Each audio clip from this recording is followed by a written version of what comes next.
हूं आपके साथ शांतनु त्रिपाठी। बुलेटिन की शुरुआत करेंगे। सबसे पहले बात करेंगे भारतीय वायुसेना के शौर्य की। यूपी के शाहजहांपुर में भारतीय वायुसेना ने गंगा एक्सप्रेस वे पर अपना दमखम दिखाया है। 3.5 किलोमीटर लंबी हवाई पट्टी पर जगुआर, मिराज जैसे 15 लड़ाकू विमानों ने आंधी तूफान के बीच टच एंड गो किया। सबसे पहले देखिए C-130J सुपर हरक्यूलिस विमान ने एक्सप्रेस वे पर टच एंड गो किया। इसके बाद जगुआर, मिग और राफेल विमानों ने एक साथ हवा में करतब दिखाए। सिर्फ AN-32 लड़ाकू विमान ने एक्सप्रेस वे पर लैंडिंग की। करीब 2 घंटे तक वायुसेना के लड़ाकू विमानों ने अभ्यास किया। शाम को 3 घंटे का एक नाइट लैंडिंग शो भी होगा कि शाम 7 बजे ये शुरू होकर रात 10 बजे तक चलेगा। देखिए अलग अलग तस्वीरें आपको दिखा रहे हैं किस तरह से गंगा एक्सप्रेस वे पर ये एयर शो किया गया है। और देखिए भारतीय वायुसेना के तमाम फाइटर जेट्स जो करतब दिखाते हुए यहाँ पर नजर आए, इसको अभ्यास के तौर पर देखा जा रहा है। जिस तरह की सिचुएशन आज बनी हुई है, तो अलग अलग भारतीय वायुसेना के जो लड़ाकू विमान हैं उन्होंने टच एंड गो किया। और आप देखिए केवल AN-32 जिसने लैंडिंग की है, बाकी जो विमान है टच एंड गो उनके द्वारा किया गया। लेकिन देखिए ये एक बेहद खास एक्सरसाइज जो इस वक्त की जा रही है। और ख़ास बात यह भी कि ये जो हवाई पट्टी है इस पर नाइट लैंडिंग भी की जा सकती है। सवाल ये है कि गंगा एक्सप्रेस वे को ही क्यों चुना गया है। तो गंगा एक्सप्रेस वे के बारे में जानते हैं। देखिए गंगा एक्सप्रेस वे क्यों खास है और क्यों इसको चुना गया है इस एक्सरसाइज के लिए। शाहजहांपुर में ये गंगा एक्सप्रेस वे यूपी का चौथा ऐसा एक्सप्रेस वे है जिसमें हवाई पट्टी है। और आज ये फाइटर जेट की लैंडिंग का गवाह भी बना है, जिसकी तस्वीरें हम आपको दिखा रहे हैं। रात में लैंडिंग की क्षमता वाला देश का पहला एक्सप्रेस वे है ये। पहली हवाई पट्टी है ये। लगभग 594 किलोमीटर लंबा एक्सप्रेस वे है जो मेरठ से प्रयागराज तक बन रहा है। शाहजहांपुर जिले में गंगा एक्सप्रेस वे पर बनी 3.9 किलोमीटर लंबी एयर स्ट्रिप। और आज और कल भारतीय वायुसेना यहां पर अभ्यास कर रही है। बेहद खास ये स्ट्रेटेजिक लोकेशन भी है, क्योंकि रक्षा दृष्टिकोण से शाहजहांपुर का यह इलाका बेहद अहम है, क्योंकि यहाँ पर नेपाल की सीमा पास में ही है और नेपाल से जुड़ी चीन की सीमा भी है। और इसी वजह से इलाके की स्ट्रेटेजिक लोकेशन अहम हो जाती है। और यही वजह है कि यहाँ डे और नाइट दोनों तरह की लैंडिंग की सुविधा भी विकसित की गई है। आपात स्थिति में सेना इस पट्टी का प्रयोग कर सकेगी। और इस अभूतपूर्व शक्ति प्रदर्शन में Rafale, Mirage 2000, Jaguar, Sukhoi 30 MKI, MiG-29, AN-32 और देखिए C-130J सुपर हरक्यूलिस जैसे विमान। तो देखिए खास क्यों है, रात में लैंडिंग क्षमता वाला ये देश का पहला एक्सप्रेस वे है। और इसी वजह से ये बेहद खास है। 594 किलोमीटर लंबा मेरठ से प्रयागराज तक फैला हुआ ये एक्सप्रेस वे। शाहजहांपुर जिले में गंगा एक्सप्रेस वे पर 3.9 किलोमीटर लंबी एयर स्ट्रिप है। यहाँ पर Purvanchal express way, Ganga express way, ये चौथा कुल ऐसा एयर स्ट्रिप है जहां पर देखिए यूपी का, और जहां पर ये विमान जो है वो लैंड कर रहे हैं। और ये खास हवाई पट्टी जिसमें रात में भी लैंडिंग की क्षमता है। देखिए राफेल किस तरह से विमानों का सरताज है, जिसके फ्रांस के साथ इसकी डील हुई है। हवा में रिफ्यूलिंग के जरिए अपनी रेंज भी ये बढ़ा सकता है। लंबाई 10.3 किलोमीटर, माफ कीजिएगा 3 मीटर। और देखिए ऊंचाई 5.3 मीटर। तो देखिए विमान का वजन 24,500 किलोग्राम। और देखिए इंजन M888-2 के 2 इंजन यहां पर लगे हैं। क्षमता की अधिकतम इसकी जो गति है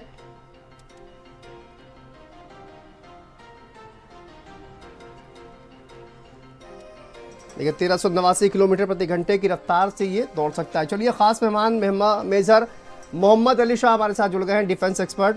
सर बहुत स्वागत है आपका भारत समाचार पर। आज जिस तरह का एक्सरसाइज भारतीय वायुसेना के द्वारा किया गया है, किस तरह से आप देखते हैं इसको और कितना खास है स्ट्रेटेजिक नजरिए से अगर देखा जाए, और आजकल की जो सिचुएशन बनी हुई है उसको देखते हुए?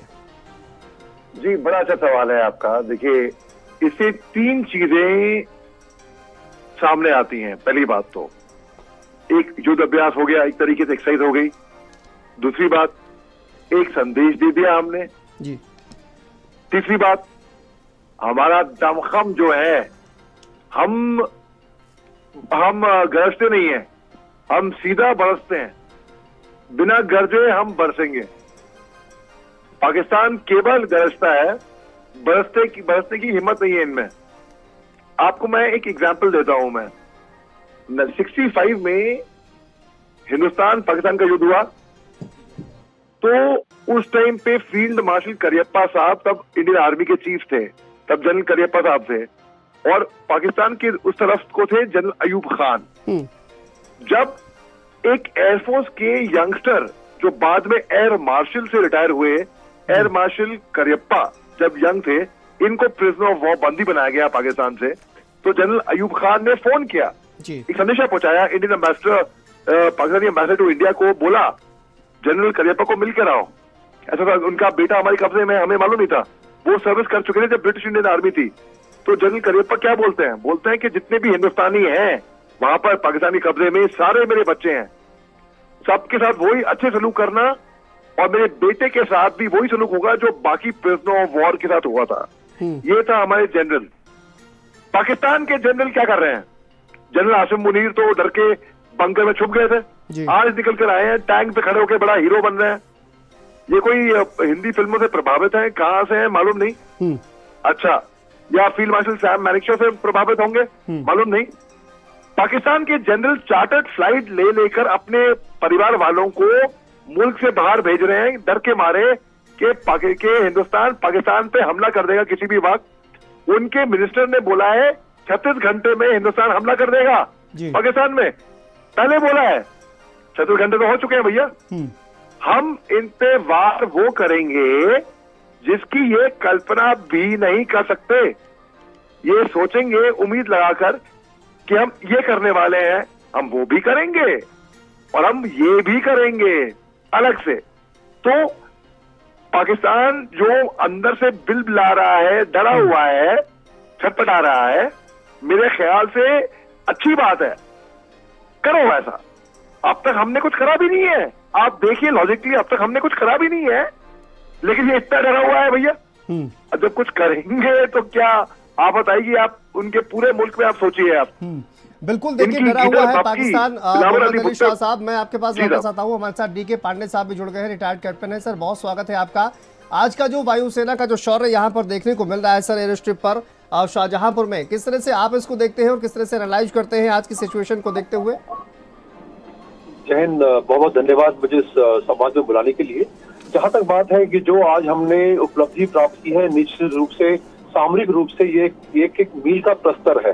और हमारे जो ऑफेंसिव पोस्टरिंग है, पोस्टरिंग में इसलिए बोल रहा हूँ कि हम जो normal day to day time में कर रहे हैं, कैपेबिलिटी और कैपेबिलिटी बिल्डअप कर रहे हैं, कैपेसिटी जो है इंक्रीज कर रहे हैं, उसका मुख्य उद्देश्य ये है कि जब जरूरत पड़े तो हम सेकंड शॉट की जरूरत नहीं पड़े, हम फर्स्ट रीटेक में, फर्स्ट शॉट में ही हमारा काम हो जाए। तो जब ऑफेंसिव मिशन हम लॉन्च करते हैं तो हो सकता है कि ऐसी आवश्यकता पड़े कि जहां जहाज जो है अपने होम बेस पर नहीं आ पाए, जहां होम बेस का मतलब जहां से टेक ऑफ किया वहां नहीं आ पाए, जब ऐसी स्थिति हो तो उसको डाइवर्ट करना तभी संभव हो सकता है जब उसके अंदर पर्याप्त फ्यूल हो, तेल हो। अगर उसके पास तेल की कमी होगी तो उसको डाइवर्ट करने में मुश्किल होगी। तो ऐसे हालात में अगर बीच में हमको छोटी एयर स्ट्रिप मिल जाती है तो वहां ऐसे जहाज को, जो कि इमरजेंसी में, इमरजेंसी देखिए 3 तरह से इमरजेंसी होती है, या तो उसके अंदर तेल की कमी हो, दूसरा या कोई टेक्निकल प्रॉब्लम आ गई हो, तीसरा जब वो कुछ ऑपरेशन कर रहा है, उस ऑपरेशन के दौरान उसको किसी प्रकार का डैमेज हुआ। तो इन तीनों कंडीशन में हमें जरूरी है कि हम रिकवर करें एयरक्राफ्ट को, साथ में सबसे महत्वपूर्ण है पायलट। देखिए, आप पायलट भर्ती कर सकते हैं, लेकिन जो पायलट के पास अनुभव है वो कहाँ से लाएंगे?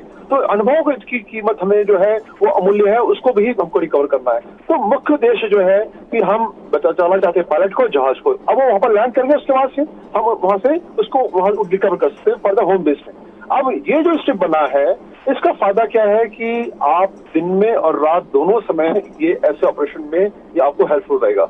अब जब ये स्ट्रिप हमको अगर चाहते हैं कि वो सभी उद्देश्यों की प्राप्ति हो जिसमें जो कि निहित है इसके अंदर, तो उसके लिए 3 मुख्य बातें हमको ध्यान रखनी होंगी। पहली बात कि ये स्ट्रिप जो है, ये इसका रख रखाव जो है वो पर्याप्त मात्रा होना चाहिए, ये हमेशा ऑपरेशनल कंडीशन में हो। नंबर 2, इस स्ट्रिप पर तो नॉर्मल हमेशा जहाज से उतरेंगे नहीं, इस पर तो साधारण यातायात चलेंगे ना, लोग इस पर जाएंगे, बसें चलेंगी, ट्रक चलेंगे। तो हमें एक मैकेनिज्म बनाना पड़ेगा जो कि प्रभावी जो है मैकेनिज्म होना चाहिए, जिसमें कि अगर जहाज लैंड करने आ रहा है तो उस यातायात को रोकना होगा, डाइवर्ट करना होगा। तो इसके लिए जो सिविल एडमिनिस्ट्रेशन है उसको और भारतीय वायुसेना के जो लोग हैं इनके बीच में एक कॉन्सेप्ट ऑफ ऑपरेशंस होना चाहिए, जिसे आप कह सकते हैं कॉनॉप्स होना चाहिए, कॉन्सेप्ट ऑफ ऑपरेशंस, जिसमें कि वो इन चीजों को सरलता से और आसानी से कर सके। अब महत्वपूर्ण ये है कि सबसे जरूरी चीज कि जो लैंड करने आएंगे उनको पता है कि एक एयरबेस में जब जाते हैं तो सारी सुविधाएं होती हैं, प्रॉपर लाइटिंग होती है, डबल रनवे होता है, पहले टैक्सी ट्रैक है, बाकी कुछ और कुछ और रिक्वायरमेंट है तो पूरी कर सकते हैं। लेकिन यहाँ पर बहुत सीमित मात्रा में आपके पास रिसोर्सेज हैं। ऐसी कंडीशन में पायलट को प्रशिक्षण देना होगा कि इन शिप पर लैंड करें दिन में और रात में, ताकि जब आवश्यकता पड़े तो उस समय उसको किसी प्रकार की दिक्कत न हो। देखिए हम प्रैक्टिस करते हैं, इसीलिए हमारी जो फौज में सक्सेस रेट है वो 100% है। हम कोई भी ऑपरेशन करते हैं उसमें हमें सफलता का दूसरा कोई ऑप्शन है ही नहीं, क्योंकि दुश्मन ने आपको देख लिया तो आपको मार देगा, आपने दुश्मन को देख लिया तो आपको मारना होगा। तो एक ही रीटेक एक ही है, एक टेक में ही सब करना है, रीटेक का ऑप्शन नहीं है हमारे पास। तो ऐसे समय में हम चाहते हैं कि हर चीज हमारा सामान्य हो। अब आखिरी बात मैं कहना चाहूंगा, अभी जिस प्रकार से माहौल जो है थोड़ा गर्म हुआ पड़ा है, जैसा कि हम सबको पता है, सबकी निगाहें हैं कि फौज पर कुछ होने वाला है, उससे कोई लेना देना नहीं है। हम जो है ऐसे एयरफील्ड लगभग 12 जो है ऐसे स्ट्रिप बनने हैं जो कि हमारी आवश्यकता के अनुसार से हमें हेल्प कर सकें। ये पहले से प्लान है, ऐसा नहीं कि हमने 10 दिन पहले प्लान किया। और ऐसे स्ट्रिप बनाने के लिए आप 22 तारीख को जो हुआ है पहलगाम की घटना, कहा जाए कि सिचुएशन को भी देखते हुए और पहले से ही सेना की इस तरह की प्लानिंग रहती है, एयरफोर्स की प्लानिंग रहती है। बहुत शुक्रिया कैप्टन साहब बातचीत करने के लिए। तो देखिए भारत के एयर शो से पाकिस्तान में डर का माहौल है। शाहजहांपुर के लिए एक बहुत बड़ा अचीवमेंट है, शाहजहांपुर के लिए एसेट है कि जो उत्तर प्रदेश का एक सबसे बड़ा एक्सप्रेसवे यहाँ से गुजर रहा है। लगभग 594 किलोमीटर का एक्सप्रेसवे ये हमारे आवागमन को बहुत बड़े पैमाने पर प्रभावित करेगा और शाहजहांपुर की ही नहीं बल्कि प्रदेश की आर्थिक स्थिति पर भी इसका बहुत बड़ा प्रभाव पड़ेगा, क्योंकि डेवलपमेंट के लिए कम्युनिकेशन सिस्टम और ट्रांसपोर्टेशन सिस्टम अगर स्ट्रांग है तो डेवलपमेंट स्वतः होता चला जाता है। फिर मैं विशेष रूप से मुख्यमंत्री जी को बधाई दूंगा कि उन्होंने शाहजहांपुर को ये सौगात बख्शी है। उनका अभिनंदन करते हैं, उनका स्वागत करते हैं। बिल्कुल, आज आपने देखा वायुसेना के हमारे विभिन्न विमान मिग से लेकर सुखोई से लेकर राफेल तक शाहजहांपुर की धरती पर ये जो एक्सप्रेसवे बना है, ये सिर्फ शाहजहांपुर की बात नहीं, उत्तर प्रदेश और देश के लिए गर्व की बात है और हमारी शक्ति और आत्मविश्वास का प्रतीक है कि जो आज यहाँ हमारी वायुसेना द्वारा, भारतीय वायुसेना द्वारा जो जहाज़ यहाँ इमरजेंसी नाइट लैंडिंग की फैसिलिटीज़ हुई हैं, ये और एक्सप्रेसवे से अलग है क्योंकि यहाँ नाइट लैंडिंग का भी के अवसर दिए जाएंगे और यहाँ प्रावधान है। तो ये दिखाता है भारत की शक्ति, भारत का आत्मविश्वास और भारत का शौर्य जो यहाँ प्रदर्शन में देखने को मिले। बहुत ऐतिहासिक क्षण है और भारत की सैन्य शक्ति, भारत की सामरिक शक्ति दिखाने का एक बहुत अवसर है। और गंगा एक्सप्रेस वे पर जिस तरीके से आज जगुआर समेत राफेल इन्होंने यहाँ पर ग्राउंड को टच करते हुए उड़ान भरी है, दुश्मनों को दिल दहलाने वाला एक दिन है। आज तमाम हमारे देश की, चाहे चाइना हो, बांग्लादेश हो या पाकिस्तान हो, तमाम सीमाओं को सुरक्षित करने का काम वायुसेना कर रही है और आज वायुसेना ने अपनी शक्ति का पराक्रम दिखाने का काम यहाँ किया है। चलिए आगे बढ़ते